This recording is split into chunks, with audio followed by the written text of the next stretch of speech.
Hello les accros de One Piece, c'est Silver et Copper. Bienvenue sur Raftalie, la chaîne dédiée à tout l'univers de One Piece. Le roi des pirates. En voilà un titre pompeux. Et pourtant, nombre de personnes se sont jetées dans la course à celui-ci. Ils sont à la recherche de la gloire, de la richesse, de la puissance. Car tout ça lui est associé. Mais derrière ses apparences et le mythe qui le concerne, ce tout premier roi des pirates cache d'innombrables secrets. Sa vie était trépidante, son aventure inoubliable et son caractère humain. Alors aujourd'hui, on vous dit tout ce que l'on sait sur ce personnage, tout sur Goldie Roger, de sa vie de pirate à son trépas, en passant par son rôle de père.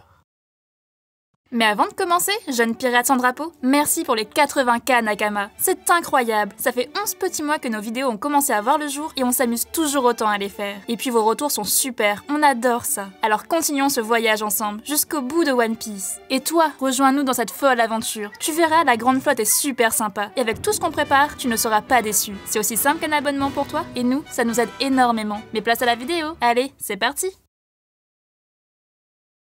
Numéro 1. Le jeune pirate. Quoi de mieux pour parler de ce personnage que de parler de ce début? Enfin, ce que l'on sait. Malheureusement, et comme pour nombre de personnages, le mystère qui entoure son enfance est bien trop épais. Roger est originaire d'East Blue, la plus faible des mers selon certains et la plus sécurisée selon d'autres. Et plus précisément, il est né à Locktown, comme le futur vice-amiral Smoker. Selon toute vraisemblance, il y a passé ses premières années. Il y a acquis son goût de l'aventure, sa bonne humeur et surtout son chapeau de paille. Et enfin, il se décida à se jeter dans la piraterie, la seule façon selon lui de devenir libre. Et dès ses premiers pas en tant que pirate, il trouva la personne qui l'accompagnera jusqu'au bout du monde. Son futur second, Silver Rayleigh. Et dans une scène incroyable, il lui demanda si ce bateau était à lui. Le jeune homme répondit que non. Il vient de le voler. Mais tant pis, Roger lui propose de devenir pirate à ses côtés. Et il continue avec cette phrase. Ensemble, on mettra le monde sans dessus-dessous. Cette rencontre est un coup du destin. Il ne croyait pas si bien dire. Juste après ces événements, ils se jetèrent dans l'aventure Grand Line. On suppose qu'ils ont changé de bateau, vu la taille du premier, et qu'ils ont très vite recruté pour au moins survivre. Après tout, ils n'étaient ni cuisiniers, ni médecins, ni navigateurs. Très vite, Roger se fit un nom comme rookie prometteur. Brooke le dit lui-même. À l'époque où il naviguait avec les Rumbar pirates, il avait déjà entendu parler d'un jeune pirate nommé Roger. Ça montre bien que sa renommée montait déjà en flèche. Ses premières actions, on ne les connaît pas. Quel chemin a-t-il suivi sur la première moitié de Grand Line? Là aussi, ça nous est totalement inconnu. Mais on sait qu'à cette époque, il entretenait déjà une rivalité avec un jeune marine, Monkey D. Garp. Et on est certain qu'il est passé par Sabaody, comme tous les pirates rêvant d'aller au Nouveau Monde, et qu'il a aussi fait escale sur l'île des Hommes-Poissons. D'ailleurs, il semble bien connaître Neptune. À l'époque, celui-ci était un grand guerrier des mers, craint par tous et impitoyable avec ses ennemis. Ils ont dû apprécier leur puissance et leurs ambitions respectives. Mais le grand événement de sa jeunesse était tout autre. Après avoir affronté bien des obstacles et l'autre moitié de Grand Line, il a accompli l'impensable. Son log-post le mena à la dernière île, Lodestar. Mais lorsqu'il posa le pied sur place, il comprit tout de suite que ce n'était pas cette île qu'il recherchait. Ce n'était pas le bout du monde, il y en avait une bien plus loin, plus grandiose et plus importante. Alors ils rebroussèrent chemin. Tel fut le début de la vie de ce pirate. Ces événements avaient eu lieu il y a 39 ans, et pourtant, ces pirates avaient déjà marqué l'histoire. Numéro 2. Le puissant pirate.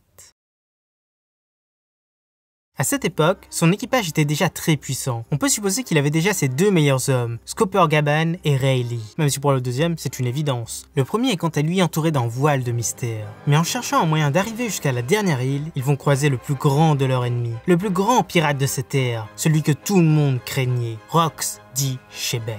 Celui-ci sillonnait la mer depuis de nombreuses années. Il était tellement puissant qu'il avait réussi à se créer un territoire, la ruche. Et il avait même réussi à recruter des jeunes pirates prometteurs. Barbe Blanche, Big Mom, Shiki et même le très jeune Kaido. Autant de personnes qui deviendront de très grands pirates par la suite. Mais à cette époque, ils ne pensaient qu'aux ambitions de leur capitaine. Celui-ci voulait renverser l'ordre mondial, arriver à la dernière île et devenir le roi du monde. Forcément, son chemin allait croiser celui de Roger, tous les opposés. Le premier était violent, impitoyable et tyrannique, alors que l'autre respectait la population, vivait en paix et ne recherchait que la liberté. Le choc eut lieu à God Valley, il y a 38 ans de cela. Mais aux côtés de Roger se tenait un autre homme, son plus grand rival, Garp. Grâce à leur alliance improbable, ils mirent à terre la plus grande menace de leur temps, et ensemble, ils changèrent l'histoire. Mais forcément, le gouvernement enterra la vérité. Selon lui, Garp fut le grand héros de l'événement. Aucune mention de Roger n'avait été faite. Après tout, c'est un pirate. Il continua son chemin et il avait d'autres objectifs en tête. Il avait appris l'existence des poneglyphes rouges.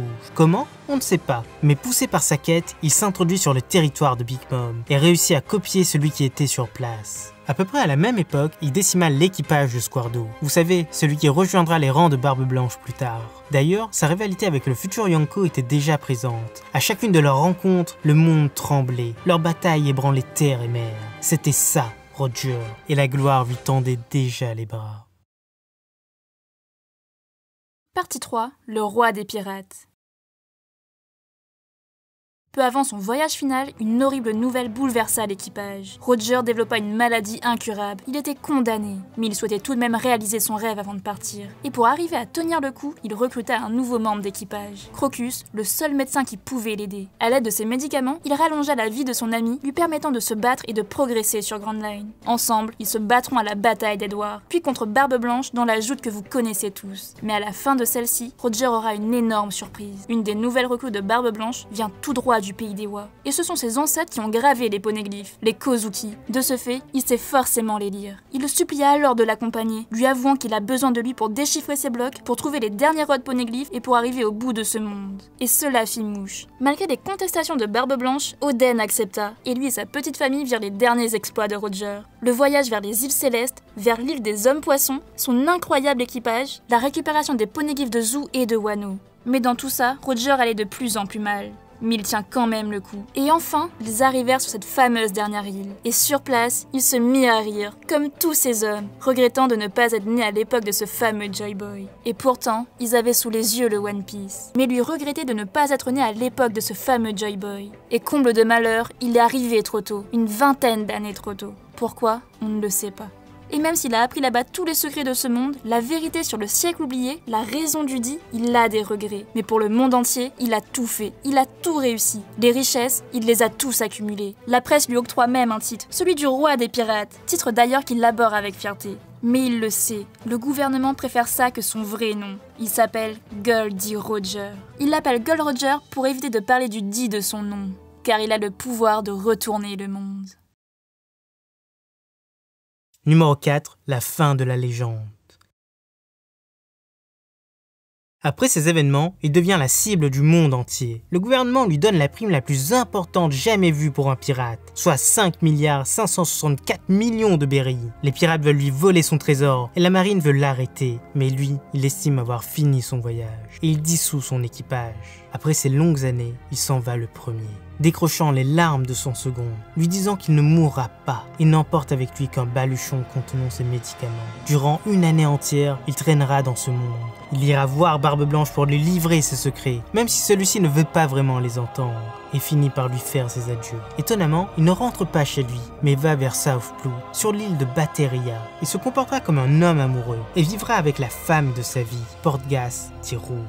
Hélas, il ne lui reste pas beaucoup de temps et il finira par se diriger vers sa fin. Il se rend alors à son grand rival, Garp, et accepte son exécution. Il sera enfermé à Marineford en attendant ce jour fatidique et en profitera pour dire à Garp de s'occuper de son fils. Pendant ce temps, Shiki, un autre de ses rivales, a essayé de le tirer de là, mais pour le tuer lui-même. Il se fera alors battre par le duo Garp-Sengoku. Et enfin, Goldie Roger sera emmené sur les lieux de sa sentence. Son île natale, là où tout a commencé, Locktown. Et face à la place noire de foule, il lancera que son trésor est toujours dans ce monde. Il l'a caché sur la dernière île. Il le donne à qui le trouvera. Ces derniers mots vont bouleverser le monde et précipitera sa mort. Mais lui, il n'a plus aucun regret. Il sait que maintenant, les pirates font déferler sur le monde. Et celui qui sera son héritier sera bientôt là, mais aussi que sa lignée ne s'éteindra pas. Partie 5. Son héritage. Même s'il a rendu son dernier souffle sous la lame du gouvernement, Roger est devenu une figure immortelle de l'œuvre. Ses actes tendent à être reproduits par de nombreux pirates, bons ou mauvais. Ses membres d'équipage se souviendront toujours de lui tout en perpétuant sa volonté. Son fils, en tout cas de son vivant, marchait dans ses pas sans même s'en rendre compte. Et surtout, il est arrivé à faire naître son héritier légitime, celui qui porte aussi le dit, celui que son second a reconnu comme tel. Mais des zones d'ombre subsistent, il détenait bien trop de secrets. On ne sait pas où se trouve actuellement son bateau. Qu'a-t-il fait lors de son année d'errance sur Grand Line? D'où lui vient ce chapeau? Il connaissait l'existence de Joy Boy, la vérité sur le siècle oublié, et mieux, des brides du futur. Voilà, c'est déjà la fin de cette vidéo. On espère que ça vous a plu et donnez-nous votre avis en commentaire. C'était Silver et Copper pour Aftalil. À bientôt les accros de One Piece.